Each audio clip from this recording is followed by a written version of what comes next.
Hello, everyone, and welcome to Grip Locked Foundation Disc Golf's weekly podcast. I'm Hunter, joined by Trevor. No Connor today, just Trevor and I. We got a lot to talk about, so we're going to kick it off with a good question from our Foundation Nation Facebook group about dynamic disc this offseason. The Simon Lizotte MVP is official, and the deal info was leaked. Didn't find out that was a leak until this morning. A little Discraft Tour Series stuff that we got going on the side, a little Trevor's trivia, some off-season player tracking, and then we'll talk through the new version of Debate Night, all coming at you. But if you want to be able to get access to everything we're about to talk about in your inbox every single week, check the link in our description down below to sign up for the Grip Locked newsletter.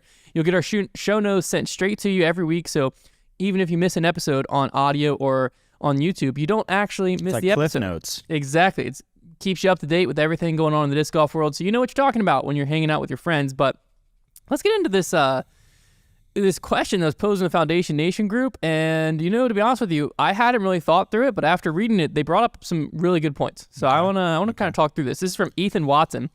He said, I would be very fascinated to hear Hunter and Trevor discuss this point on Grip Locked. Well, here you go, Ethan.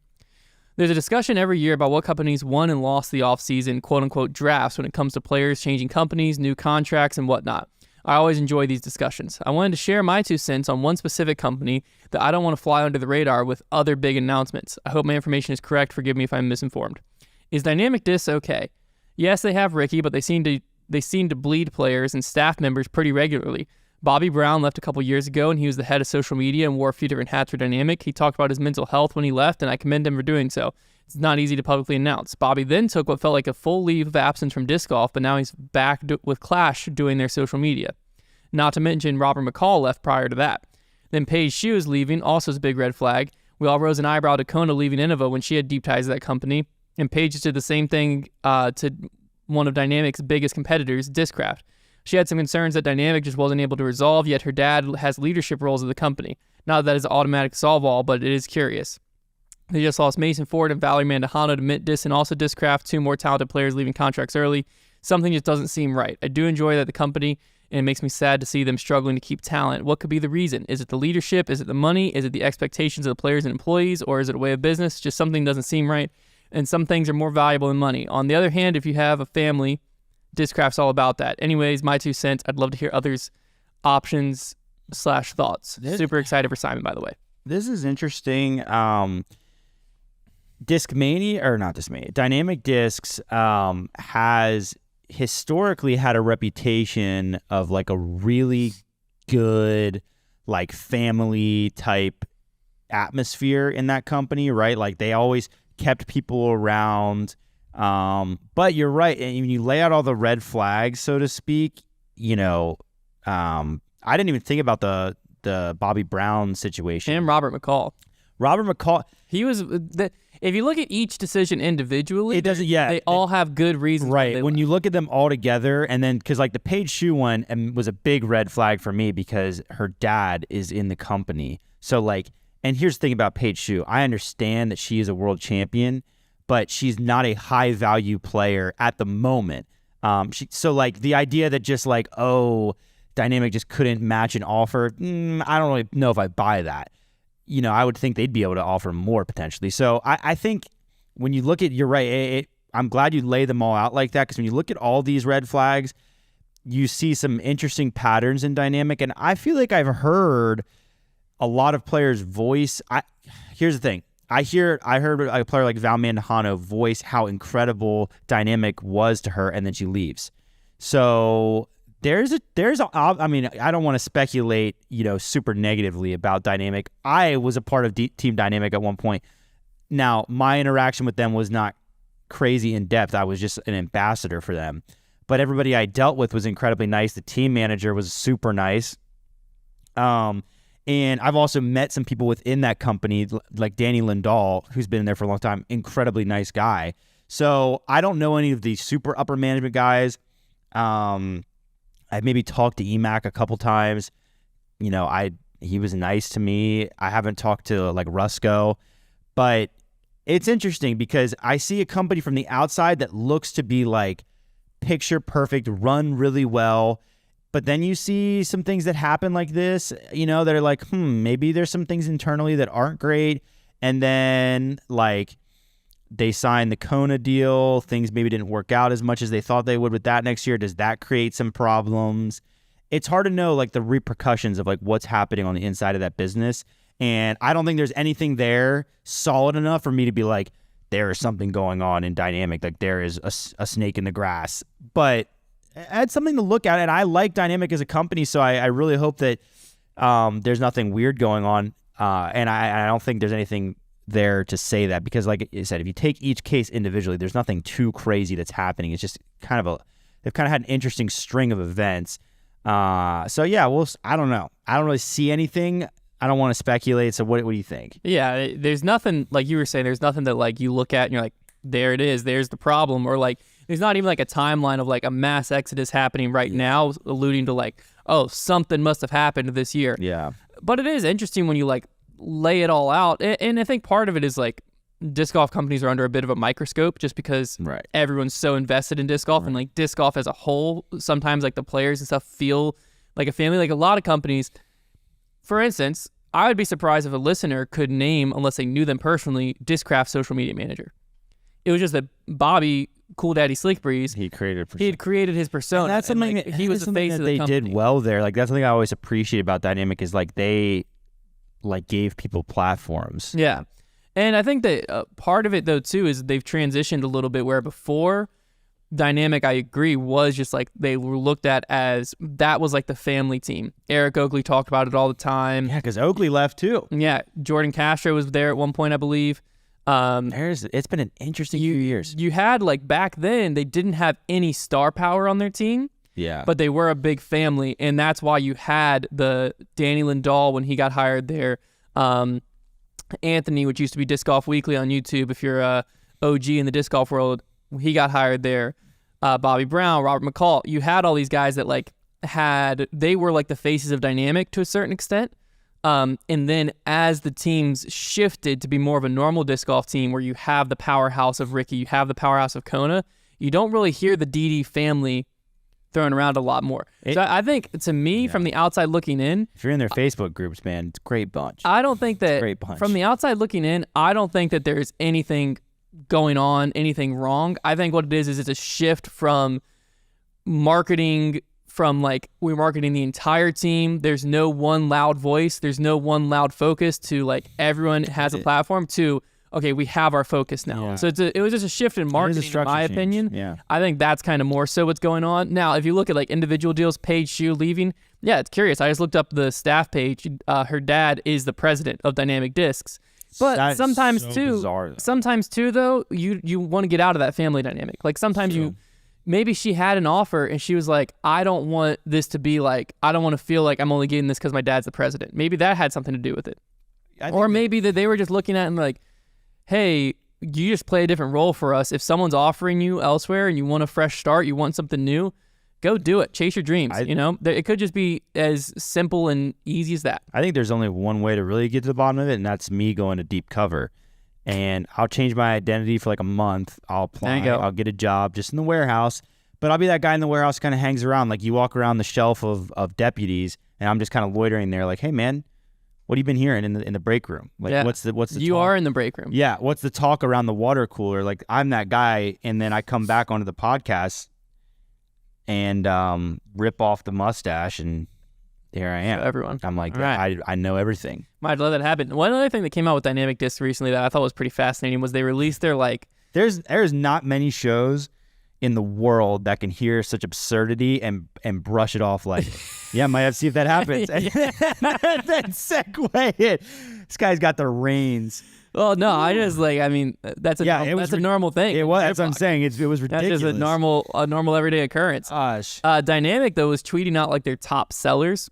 And let me pull this thing up. What is with all these companies all of a sudden just getting a little frisky, just decide to tell us how much they sell? Well, they didn't say like how much they had sold, but they said which tour series. I saw this though. Were our top sellers in 2022. Results are in. Here are the top 3. Here's what's fascinating.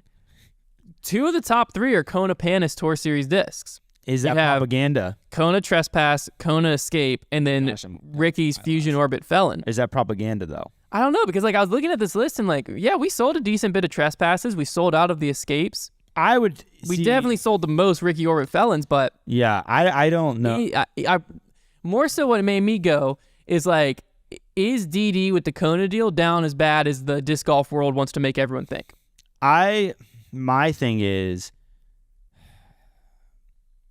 last year, see, the problem is though, like right from the get-go, she like it was like 3 weeks into the season and everybody had kind of like written her off. Yeah, she crumbled under pressure. It's not like it's not even like these discs came out like the trespass was late in the season. It came out. So I don't know. I think they're gonna, we'll see if there's a trickle effect if she continue. But like, as much as the Kona thing is in the depths a little bit of like, man, she had a really disappointing season.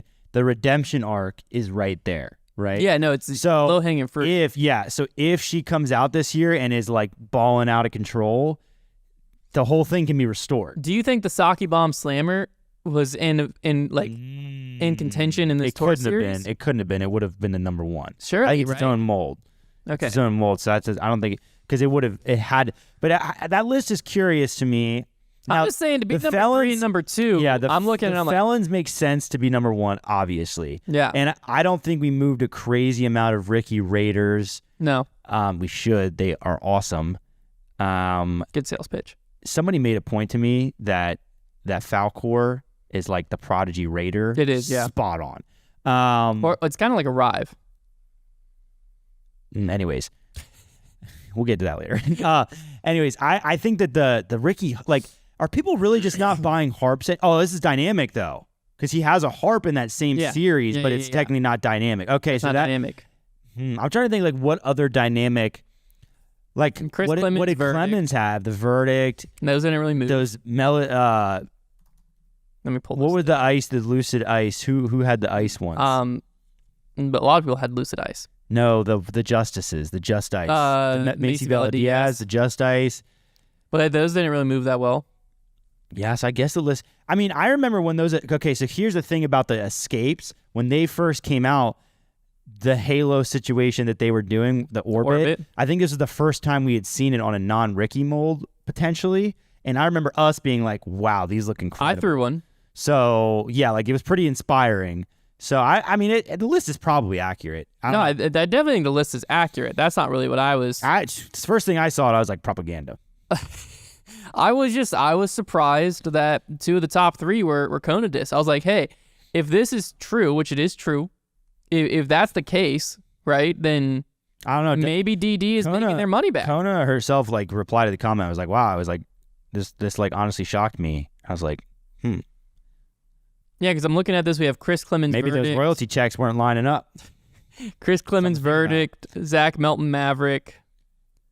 I mean, they don't have they have a lot of good molds, but I guess as far as star power is concerned, like it makes sense.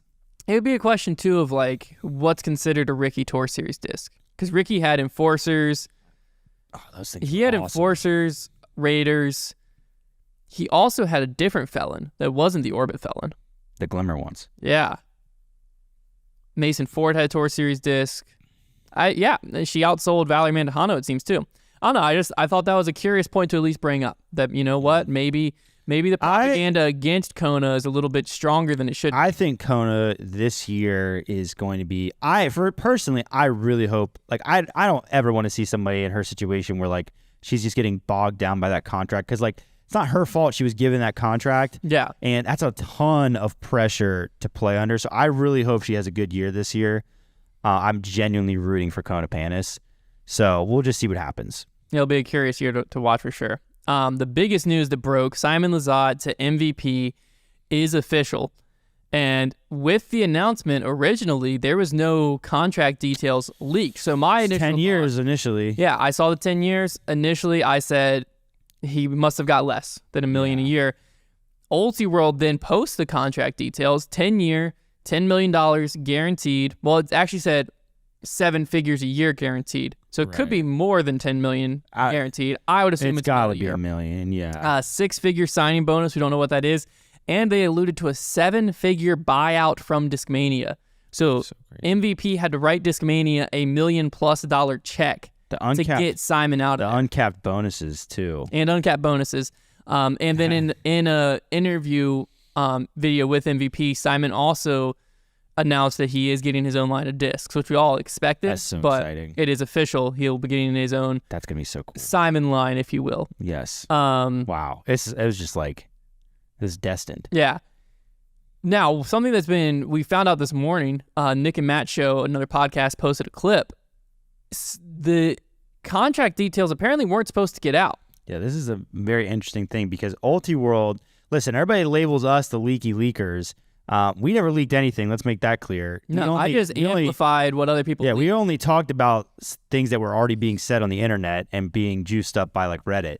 But when the contract deals went to Ultiworld, obviously Ultiworld is typically, I don't know if they ever really do the leak situation. So, well, it makes you wonder, like, is this the first time Ultiworld leaks? So they leak it in such an official way. Because I read it and I'm thinking, oh, wow, that's interesting. I was just thinking, very interesting that MVP went this route. I thought the same thing. I guess maybe they just didn't want to flaunt and they just wanted to seem more like it was a press release rather than us like chucking it on the announcement video. I was like, okay, fine. At least the details are public. Interesting.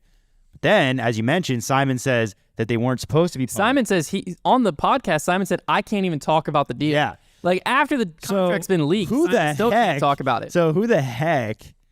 Well, okay, I can speculate. I'm going to speculate here and say that I guess the parties who would know what the deal is and who would benefit potentially by knowing how much, like by the public knowing how much Simon was paid, Discmania. Because Discmania, they would know because they tried to match the offer. And also, if everybody knows Simon's getting paid this ridiculous amount and the more key information is that he was bought out, it looks like Discmania's hands were tied a little bit. Well, surely Discmania had to enter a contract with MVP for the buyout. Surely there's an NDA in there. Oh, I'm sure there's NDAs. And maybe someone broke an NDA. And I'd be curious. Yeah, I'd be curious to know if could this lead to the first disc golf lawsuit? MVP v Discmania? Take it to the Supreme Court. Well, it would all be dependent on Ultiworld leaking their source. Which rule number one? I'll testify. I don't have anything to offer, but I will testify. Rule number one: you never reveal your source. Never reveal your source. Other thing Simon said in this interview was, can that happen like in the court of law? Like if this thing go to court and can they have to like? Oh, they wouldn't know who to sue unless they sued Ultiworld. Maybe that'd be the only thing. But Ultiworld, they have no responsibility. They have no responsibility, dude. Somebody's. Whoa. Someone pulled a ballsy move telling Ultiworld this. Someone's in trouble. Yeah, so because of the other thing that was like obviously the leaks where they were coming from, there's three obvious holes in the disc golf world. Sir Chris Clemens, Sir Jordan Castro, and Sir Drew Gibson. Yeah. And Simon kind of addressed all three, and he didn't seem too happy with any of them. Because like that's where I was getting information was I was watching Chris Clemens post on Reddit and respond to people on Twitter. That was so fascinating to me. Like, and I was just like basically amplifying what he was saying, and then Jordan Castro was also alluding to stuff, and I was like, okay, well, there's that. I can amplify that. And then the day before Simon's announcement happened, you have Drew Gibson tweeting, Simon Lizotte announcement tomorrow. And we find out that Drew got that directly from texting Simon. Like, the balls on this man to sit there, text with Simon, be like, oh, so what's going down? And Simon, like, says something about, like, the announcement's coming tomorrow, blah, blah, blah. And apparently Drew texted him back and said, ha, ha, ha, I'm going to tweet this. A bunch of, like, crying, laughing emojis. And then he pulled it. He tweeted it. I'm telling you, you know how people do disc golf with information is so funny. You know how people do the like fake viral images, like the Justin Bieber eating the burrito sideways. How we have to try and do this next off season, like leak. We have to like try and like incept people into thinking they saw information they weren't supposed to see, like maybe a picture of Brody out on the course wearing an Innova jacket, or we got to start like creating like how many fake accounts can we make on r/disc golf and just start spewing nonsense just to make a firestorm? Because people will start, like, if they see that crap, they'll start saying it like it's fact. I don't even think we have to do that. Dude, I'm gonna do it. I think it's easier than that. Be warned, if you see any accounts that have any usernames that sound like something I'd make up, just ignore them. I think it'd be easier than that. I think we could just fool a pro or two that's like not tied in enough to be able to verify the information from someone. Right. But tied in, but like they feel like they should be. I just want to pump the off season so full of That's what nonsense. It's going to take. That's what it's going to take for all this to get fixed. Because people have to start being more skeptical. You're right. Yeah. Because like right now, like there's guys on Reddit talking about like, I'll bet my house that this Simon MVP deal is going down. There's two things I think have to happen. Because right now, leaks in disc golf, I am team leak. Yeah. But I'm team controlled the correct leak. I'm team like... We are the guys that only leak. We are only going to leak things if they are public information or if we are told explicitly we're allowed to. So that's what the problem was last year, right? Yeah. That's what got us this leaky leakers, whatever, TMZ disc golf thing. I don't think a lot of people realize this. I don't know if I've ever said this. I'm not going to put the person on blast who did this to me, but I was told from a touring professional disc golfer via text every detail of the Ricky deal last year, right? And then it was before people start speculating, it wasn't Brody Smith, it wasn't Paul Macbeth. Because those are the two obvious ones that people, not them. And then I'd already been told this from first off to show kind of how everyone within the small disc golf world, like the Pro Tour, knows all this information.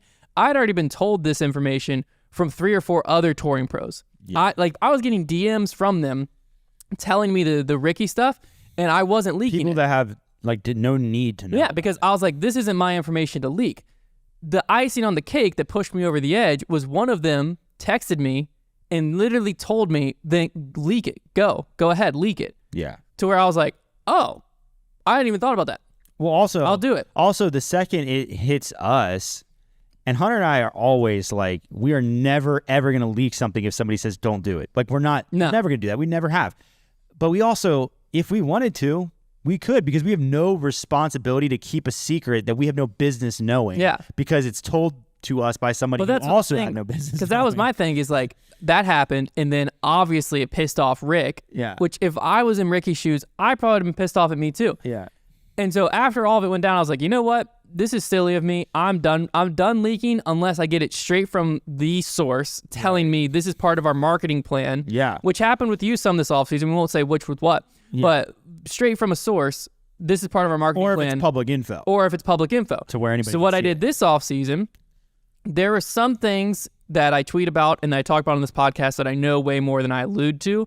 So if you're ever wondering how is Hunter always right, because sometimes I'm talking about... sneaky sneaker is what he is. I try to make sure that half the time I talk about, I know what I'm talking about, and the other half the time I don't, so you can never figure out what I know and what I don't know. That way, sometimes I sound like an idiot, and sometimes I sound like a genius. But, what I was doing is once you know information, then you knew what to amplify, because people were putting information out in public. Right. So it was pretty easy for me just to go on Reddit, see Chris Clemens and people, hinting at this deal, and I was just like, hey, has anyone seen what Chris Clemens just tweeted on Reddit? Right. And that's pretty obvious. Yeah. And then the one that put me over there, because the Simon deal, let's make this clear, I didn't know anything about the Simon deal at all. Yeah. Once Simon to MVP, it was basically confirmed to me before it went live. But when Simon announced he was leaving Discmania, that was my moment of oh, this is actually going to happen. Right. I was just in the rumor mill. Right. I knew what the public knew, and I was literally just going on Reddit or going on Twitter, reading what these pros were posting and being like, bro, this is right in front of everyone's face. I'm just going to tweet it. Yeah. You also have to know that. So if pros want to keep these deals under wraps, they have to keep really tight circles, because Hunter and I are reasonably plugged into disc golf, sure. But unless it's coming from Brody, who we obviously are really close to, if we know about a deal, it means that so many other people that don't need to know about it already know about it. Yeah. So we are well on the edge of that thing. It's not like we're getting personal calls from pros being like, just wanted to be the first one to tell you. There's so many people that already know. So it's not like we're being fed some exclusive stream of information. It's such a tricky line. And because like I said, I am a fan of leaks being controlled when they happen, but I also have no responsibility to keep secrets when I'm not explicitly told to do so, and I'm a media person. Well, because that's the other thing is I don't have ties to these companies. I don't need to be protecting these manufacturers if they can't keep their secrets. Yeah. Because they can. If you are Simon and MVP, for example, and I'm not going to be throwing around blame. These things happen. It could happen to anybody. But if you are Simon and MVP, unless Simon, the only people that can be blamed, if you keep the room small enough, there should only be a really short list of people that you can blame for it. And that's Simon and the head of MVP should be on that list, and then maybe a couple other people. And so you shouldn't, if there's a leak that happens, the list should be really short of, okay, this had to start with somebody. Because you can't blame people that are a mile down the stream and it's already passed through an entire family tree of people. You have to start with, okay, the leak could have only started with these people. They are the ones that need to be to blame if there's anybody to be to blame. Well, I think it sounds like silly. Whoever releases it down here, that's Like- not their fault. Let's think of this scenario, right? Let's say that Foundation was about to sign someone big. Let's just say Simon. We'll say Simon Lizotte. We're going to buy him out of his MVP contract. He's coming to Foundation next year. Yeah. You want to keep that under wraps. Yeah. So I'll sit down with Simon. He signs an NDA. I signed an NDA.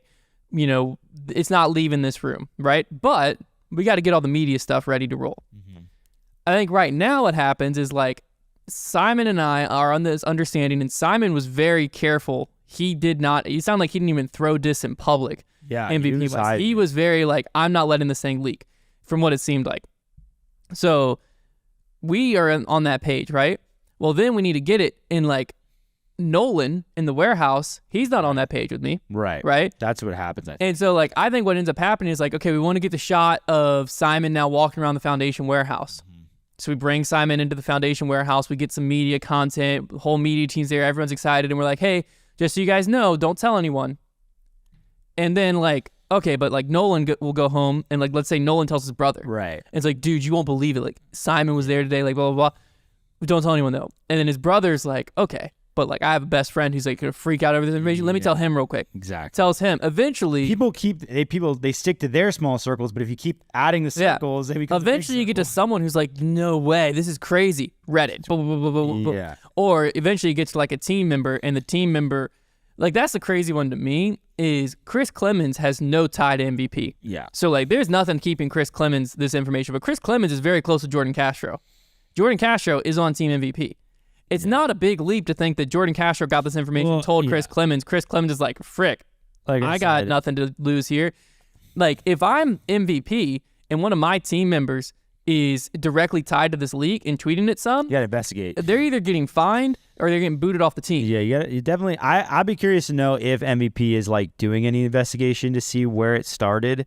I'll tell you where my suspicion started was the Chris Clemens comment on Reddit saying one of the big boys is moving, and then there was like two or three accounts that were just swearing up a tree and down another that Simon was going to MVP. Yeah. I posted the Chris Clemens thing on Twitter, a screenshot of that.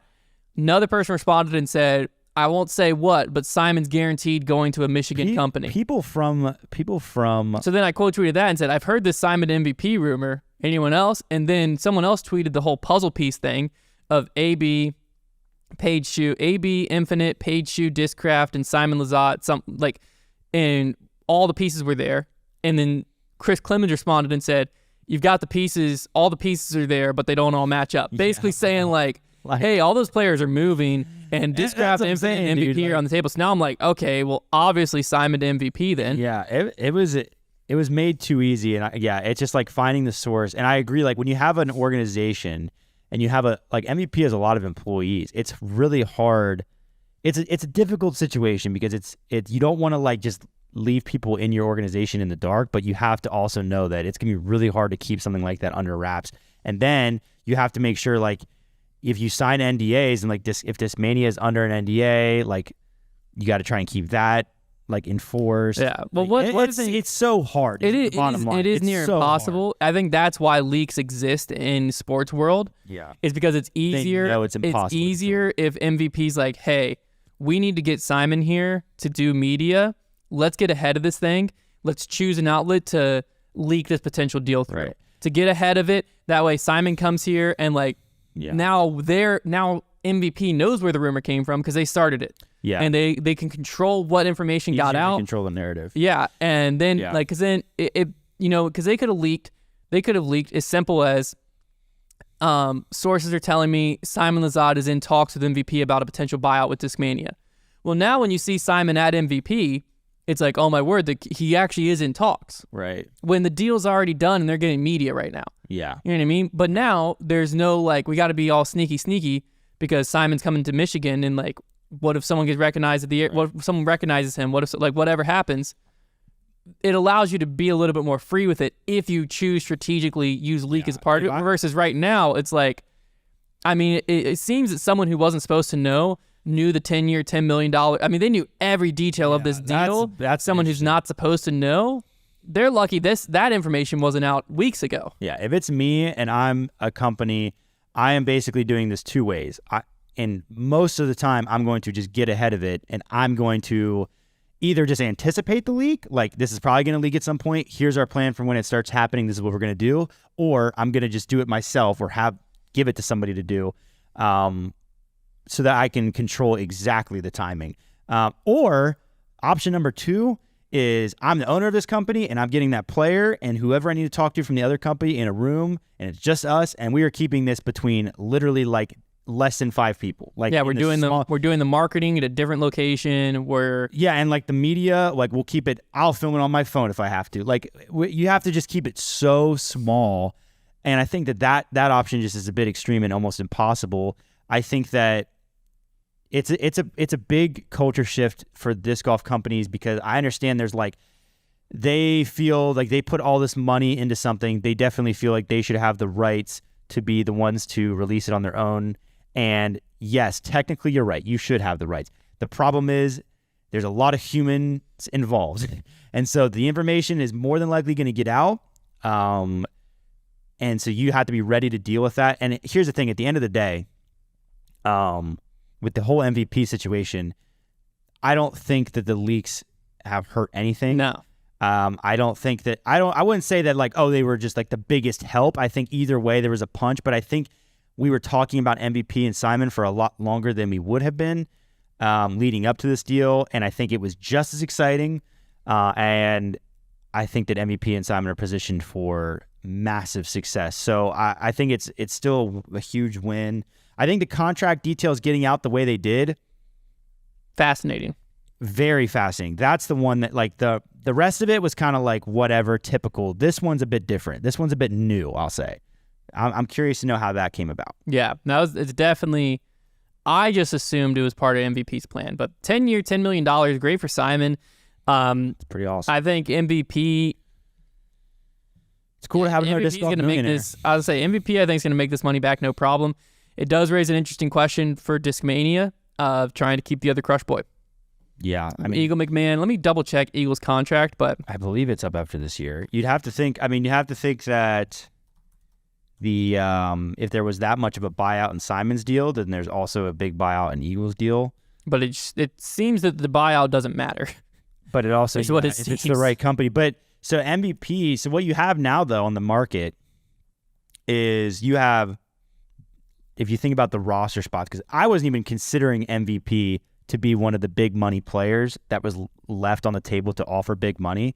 Because you have Discraft has Paul on that huge deal, Paige on a really good deal, and they've signed a lot of players. They've got to be, their cap room. They had to drop some elite team guys down to lower teams because I think that they're probably around their max right now. I don't see them offering a humongous contract to somebody. MVP at this point now, I think they've kind of probably tied themselves up financially for now.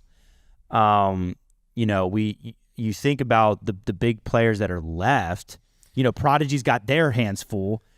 It's like Latitude, maybe. Prodigy though still hasn't offered someone the bag, and which is why I think their hands are full. I was saying, well, they got to worry about the guys they still have. Yes, I agree with that statement. But flip side of that coin, if you bring Eagle in, how much do you have to worry about the guys you still have? Yeah. Who's worth more, Eagle or Gannon? Right. That's a tough question to answer. That's a very tough question to answer. That's almost impossible to answer. But Prodigy might be thinking, Prodigy doesn't have that type of money. What are you talking about? Prodigy Europe, huge. Power Grip Europe, the number one retailer in Europe, just released their numbers. Prodigy's on top of it again. I believe Prodigy has more money than people think, but I also see them dropping players. Latitude 64 is the real big dog on the table. I think Latitude is the one that is going to shock people with a deal eventually, because they, from the business side, when you look at them from a business and all the people they're manufacturing for it, and MVP, I think this is why we underestimated MVP, is like, look what they're doing with ThoughtSpace and Mint. They're making more than just MVP discs, which have had a really good year. But yeah, Latitude, taking on Castaplast and doing what they're doing, I think is still a giant on the table. But yeah, it's cool having another millionaire in disc golf, because you got to think right now we've got Ricky, Paul, and Simon now, and you got to think Paige Pierce has said on record, I believe, that she's a millionaire. I think or she that she's could at least be. getting close. She Maybe could be. maybe Nate Perkins called her one. And I would think that Eagle is going to be a millionaire soon, by the standards we're He's gonna setting. be soon if he's not. And then I would say that Gannon potentially down the road could be. So we could, the amount of millionaires in disc golf, it's crazy. It's crazy. It's a lot more money in disc golf than people think. Yeah. The disparity between those millionaires, though, and the guys that are only 40 spots beneath them, realistically only 20 spots beneath them, can be insane. Yeah. It's like, Well, it just shows there's money and marketability, There's so few people that can move the amount of discs that a Simon Lizotte or a Paul McBeth can move. Yeah. Simon, I'm going to be completely honest with you. Simon and Paul, the $1 million a year deal makes sense to me. Ricky still doesn't. Yeah, I think Simon and Paul are the two best. They're the whales. They are the two best disc movers on the market, and I don't think it's close. I don't either. And this is coming from us who we work at retail, and obviously our audience is not the same. Our customer base does not shop the same as everybody, so we don't get the full picture. And of course, Ricky moves discs. Yes. But not to the volume. But Simon and Paul are different. Like level, Simon, I think we filmed the new debate night show this morning, and I used this in one of my points. I'll explain it here, though, because I think it's a good point to have both times. We had a rather large MVP restock that we had placed, not knowing Simon was going there. It just showed up on the perfect day. It showed up the day Simon announced. This restock for us was supposed to last us, close to like 60 to 90 days. Like, it was supposed to last a few months. Yeah. Minimum of MVP is a hot seller. It was probably like a close to a 30-day restock, where you might have to order a few molds here and there, but it was a big restock. We wanted a full MVP restock going into the new year. We're going to have to probably place that same order later this week, because in the first 3 days, that's just how much plastic Simon moved. Yeah. That didn't happen. We were born by the Paul to Discraft move. Yeah. So we didn't experience that. No other move in disc golf has affected our shelves anything like this. We haven't seen anything like this as a company. It was nothing. It was nothing compared. Like the Ricky move was nothing compared to this. I'm trying to think of any other moves that have happened since. This was insane. The Kona move. And Simon is a guy that I think he's very cut and dry when he talks about plastic too. Like, you can tell he's honest about it, when he's talking about his new MVP disc. So when he does get excited about a disc, you can't help but feel excited about it too. And also, as somebody who's thrown a bit of gyro and Hunterstone even more, it's cool to see that he thinks that some of the discs that we already knew were awesome. He's validating that, talking about the Hex. We've been talking about the Hex for months. Yeah. About how incredible the mid-range it is, and it's cool to see him align with that. Discmania had to be punching the air watching that in the bag. I was brutal, dude. Hearing him describe this is basically the perfect MD1. Yeah, this is what I want an dreams. MD1 always to be like. And then he's describing the Wrath as like a PD. Yeah, this is my FD replacement, the Crave, and it's man. Yeah, I mean, there is somewhere in some conference room that UC Maresma was having a heart attack. I'd be in a dark room watching that video with Marvin's room turned all the way up, just oh man, got a box of tissues. That's a tough watch for Discmania. I guess after the $1 million buyout, UC might be dapping it with bills. Hey, but still, let's not forget they made $1 million off of that buyout. I think we're gonna forget that too soon. Disc golf companies like Discmania are certainly multi-million-dollar operating budgets, but $1 million is still a lot of money to a company like Discmania. So let's not forget how big of a deal that is. Realistically, that's probably what Simon was going to make him over the next 2 years. Yeah, so $1 million is nothing to scoff at. It'll be interesting to see what happens with it, what they do, right, where they end up. But it was something. All right. It was an awful time to yawn. All right, before we get into Trevor's Trivia, I want to take a moment to shout out something going down on our site right now. We're about to talk through some off-season player tracking, and there's a bunch of new elite team members coming to Discraft this upcoming year, and we're going to walk you through all of them. But to celebrate this, we've made the 2022 Discraft Tour Series discs all $5 off on our site. There's no discount code needed. You just head over to foundationdiscs.com and you can pick the exact swirl and stamp to get your hands on them while you still can before the 2023 Tour Series stuff rolls out. And there's some players whose name might not be on the same disc or might not be on a Tour Series disc at all this upcoming year. So this is probably your actual last shot at some 2022 Tour Series, all $5 off, foundationdisc.com. All right, time for the fan favorite segment. Trevor's Trivia with Trevor. Okay. At least try. Travis does it better. That's right. So I've got a cool Sporcle quiz here. I love Sporcle. This is Statmanda's been doing a lot of work on Sporcle. Yeah, I'm glad for it. So I've got a list here of the MPO highest earnings seasons of all time. And so we're going to see, the way we're going to do this is I have a list of like a ton of them going from the highest all the way down to seasons that are like, in the 20,000s. But what we're going to do is I'm going to have you see how many you can name in the top 10 before you are wrong. So you are trying to name top 10 is can there be one player on there multiple times? I want you to name there will be yes, there can be multiple, like you can name a Paul season and another Paul season. Oh, I have to say the year too. The year. Oh boy. Okay. Because probably 8 of the top 10 are freaking Paul. So you have to I'll just tell you right now, that's not true. I know it's not true. So that's what my gut told me. Go for it. All right, well, first off, we got 2022 Ricky Wysocki. Okay, let me just type it in so I can get you to confirm. Did you say 2022? Yes. Yeah, so that is the highest, $105,776. And number 2, I think, has got to be 2022 Paul Macbeth. That is correct. $100,103. Okay. 2 for 2. This is where things start going south. I'm just trying. I don't have to be in right order. Just anything in the top 10. Anything in the top 10 would count. 2022 Gannon Burr's got to be on there, I would think. I believe it is. Let's check. Gannon Burr 2022 comes in at the 4th highest at 86,973. Okay. 2021 Paul Macbeth. That is the 3rd highest, 90,403. You've got the top 4. You're rolling here.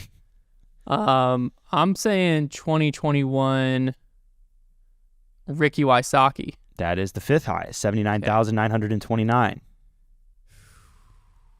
This is where it starts to get a little trickier. 2021 Eagle McMahon. Let me look here. No? Did he not play enough events? 58,565 puts him around, I'd say like, that's the 15th on there. The 15th spot. I just thought he won a bunch in 2021. I knew 2022 he didn't tour. Same thing with Simon. 2022 Simon I don't think would be up. We got the top 5. Let's see if we'll give you one more shot and see if you can get it. Okay.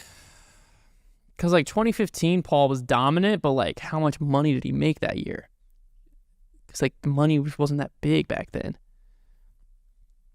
Okay, what was 2020 like? There wasn't a full season in 2020, but I feel like they still earned a lot of money because of the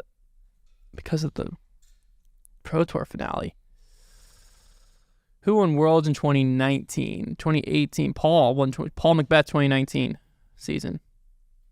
Not on there? 57,273. There's a lot in that 50,000 part. Is there anyone from 2020 on there now that I've missed 2? Nope. So these are all 2021, 2022 people? Nope. What's some other seasons? Read them to me then. So after where you're at, the next one on the list is 2017 Rick, 79,348. Wow. And 2015 Paul. So 2015 Paul at 72,044. I couldn't tell. I didn't know how much money 2015 Paul made because that was the most dominant. It was season unprecedented at that point. Now here's the thing. So from what I've typed in, the 9 spot is Paul in 2017, but the 8 and 10 spot are still blank, and they're both 2022 seasons. One at 69,000, one at 64,000. See if you can guess what they are. They're both 2022 seasons? Correct. Chris Dickerson? It's not Dickerson. Dickerson's season was at 54,000. He doesn't play enough events. That's true. I just knew he was a major champion. I actually have no idea who these are. Could it be Simon? I guess I know who.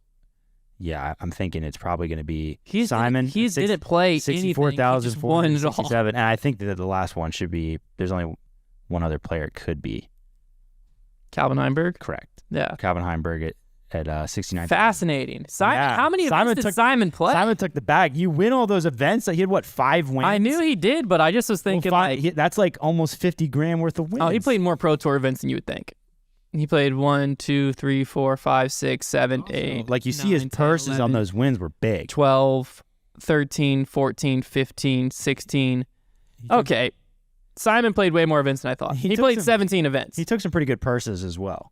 He played 17 events crazy on the Pro Tour majors. It's crazy looking at that list and seeing like Ricky in 2017 made 72 grand and like him in 2021, another really good season, only made 79 grand. Like that's how crazy dominant that 2017 Well, 2015 Paul making the top 10 is insane. Yeah, 72 grand. I remember very specifically 2015. I remember very specifically looking at 2015 Paul and thinking that was the first year I was like, wow, he definitely made 6 figures. Like with 72 grand in earnings, like without his bonuses. Like I was like, wow, he did. So Paul really well played 26 tournaments. Worst he finished, he had 1 third place finish, and then he had he had 2 third place finishes and 1, 2, 3, 4 second place finishes. Everything else he won. So basically, as good as a human can possibly play. Yeah. In a season. And what is the average there? 3 grand in this was also prior to less? there being a Pro Tour Championship where you can cash in an extra 10 to 20. Yeah, the grand. most Paul made at a tournament that year was 8 grand at USDGC. That's insane, dude. That was it. That was the most. That season. He won 6 grand for winning Worlds. You know what we should do? Show me his bank statement from that year. You know what we should do? Well, but this was his 3rd world title in a row. He got bank from Innova for the 3 in a row because I think Innova has like a multiplier system. Mm-hmm. You know what we should do though is take these events to their modern day. Adjust them for their current purses. Like what would be like USDGC? We can just boom do. Same for Worlds. Glass Blown Open, go to DDO. Aussie Open, you'd have to figure some Champions Cup because that was a major back then. European Open, you could do. Ledgestone, you could do. Memorial, you could do. And just see how much money this guy would have made. Probably like 120, 130. Because he won the National Tour Point Series, too. So you'd have to give him the Pro Tour Championship. Yeah. If you give him... Because that's the NT finale. No, he came in second. So you'd have to give him second at the Pro Tour Championship. I bet he win like 120, 130. They would be insane. It'd be more than that, I think. PMF, man. Because think of the... just look at winning a Pro Tour this year was giving you almost 5 figures every time. Yeah, almost 10. Worlds was 20 grand this year. He won 6 for it back then. There's 14 grand there. He's almost at 100 already, with just 1 tournament. Yeah. USDGC, we're going to have to do that. Because USDGC winner was 25 grand. He only won 8. Yeah. Just USDGC and Worlds, he's already at 100,000 that year. Yeah. He would have probably won close to 200 grand in 2015. It would have been, maybe more. That's wild. That's crazy. What a season. All right, this week has been a busy week in off-season announcements. Sticking with MVP, I think a big one that got overshadowed quite a bit was James Conrad signed a 4-year extension. James Conrad isn't getting enough credit. Without James Conrad, MVP never signed Simon Lizotte. Probably right. He established legitimacy for the brand. He made the brand enough money to sign Simon. And also did that. Because James Conrad was not a plastic mover. He was not a big time needle moving player. Very likable guy, but he wasn't like a. But him with MVP started moving. MVP had a really nice year. It took a lot of question marks. A lot of people I think just judged MVP as a wreck brand. No serious player throws it, and then when 2021 happens and you have someone win a world title, then they removed that stigma to a lot of people. James Conrad walked so that Simon Lizotte could run. There you go. 4-year extension with MVP. I think that was a pretty big deal. That is a long extension, too. We saw Mason Ford sign with Mint Discs. I believe this is Mint's first real pro. They have Des Redding, but do they have an MPO player? Yeah, I don't know. It's certainly the most high-profile signing, I believe. Yeah. So it'd be cool to see, some Mint Discs out there. I don't know if he's playing a mixed bag or not. Austin Hannum and Austin Turner have both announced they're going to DGA. Austin squared. A squared, baby. Paige Shue, we talked about this a little bit earlier, now on Team Discraft. I think she's going to be a player to watch this upcoming year. Yes, she will be interesting because obviously former world champion. Pretty sure she just won her first tournament. Oh, did she? Former world champion obviously was giving her attention to motherhood. So now she's kind of putting it back towards tour a little bit. She will be interesting to watch. And things have changed a bit since she last won. There's a lot more competition. Courses are a bit different. Yeah, she won by 3 this past weekend. No one was there though, so we don't really know anything. What did she rate at least? Ratings don't mean anything, dude. Why? She averaged like 940. That's pretty good though. Yeah. Isaac Robinson lost this event to Jacob Chesser. Dang. Something to think about there. Who the heck is that? On it was Ezra Robinson in the field. Different question. Don't see him. Page Shoe Discraft, also Team Discraft. Their elite team's been announced with some new faces. These are new members to the elite team. I don't believe I missed anyone. We have Valerie Mandahano, new to Discraft. Anthony Barella, new to Discraft. Holland Hanley, new to Discraft. And then Brody Smith and Corey Ellis, new to the Discraft elite team. Yeah. Big additions, good extensions with the elite team situation. I think the most interesting thing about this was the fact that they announced everybody at once.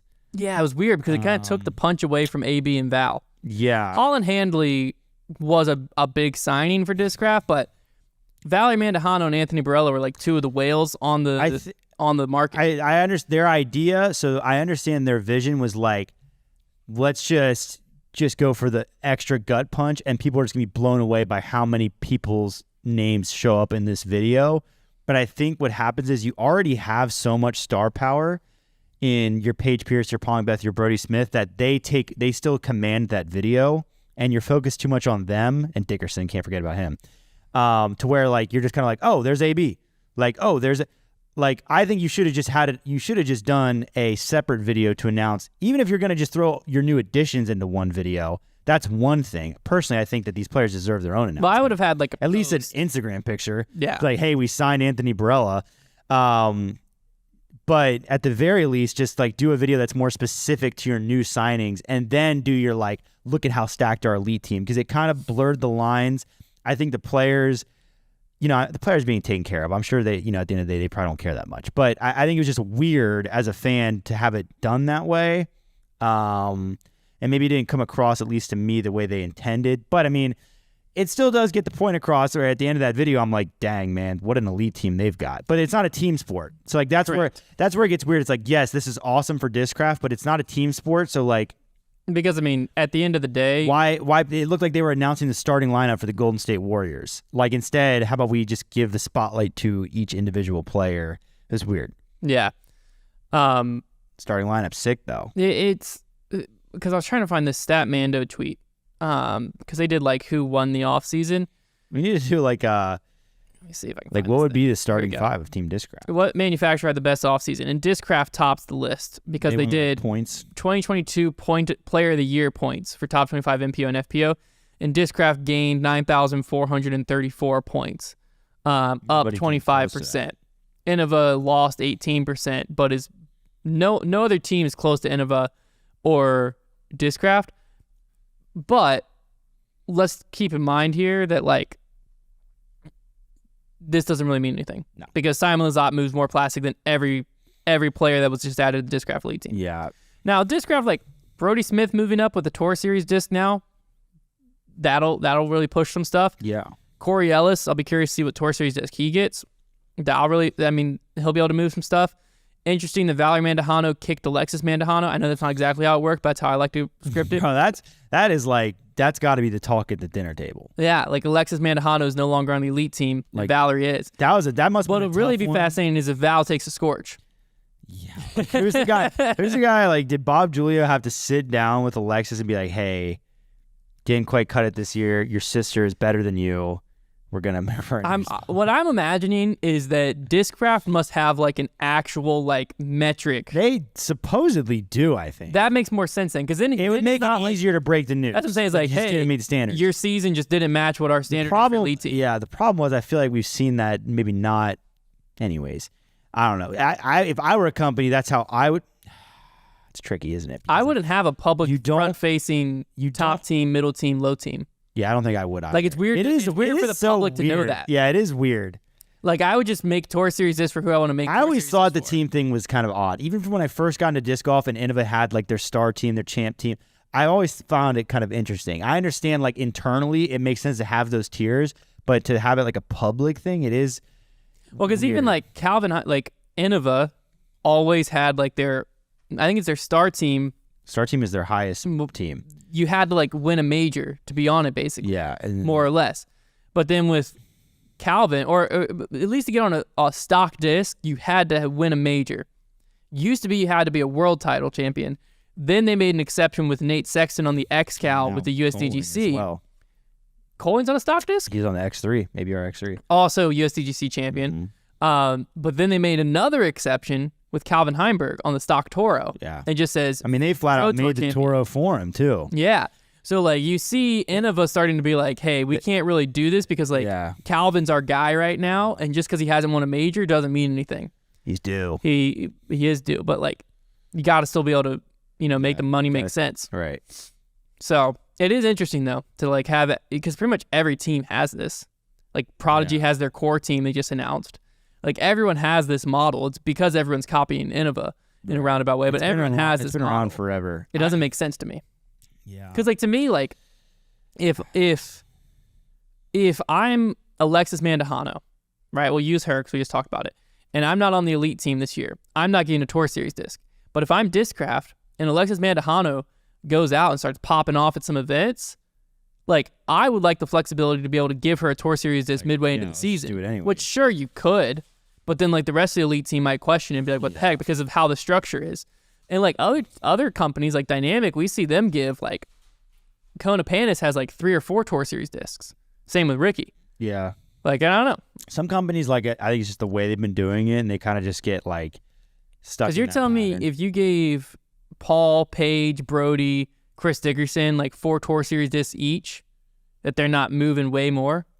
Yeah, I mean. I guess the problem is if you put Paul, Chris, Corey Ellis, and AB all on Tour Series Buzz, then you're probably like, it probably hurts the Buzz sales. Yeah. I guess that's probably what they're thinking of. But all right, well, there you have it. I believe we've covered everything. A little bit of a all over the place show. A lot of questions out there have been answered this offseason, but new questions have come up that may or may not be answered, like who is the leak that is letting all this stuff go to Ultiworld and stuff. Here's the thing, low-key. Fascinating. Low-key, we're already mid-January. All-Star Weekend sneaking up. Yeah, we're only a few weeks away. Only a few weeks more of Grip Locked away from having disc golf, and man, am I excited. Yeah, very exciting. We also have the new preview show coming for the Las Vegas Challenge. You're not going to miss that. Speaking of new shows, we just filmed this morning the new version of Debate Night. It'll be coming out tomorrow. If you've ever seen Around the Horn, disc golf version of that, more or less, I think it's the best show on our network. I was a part of it this morning. I'm not always going to be on it.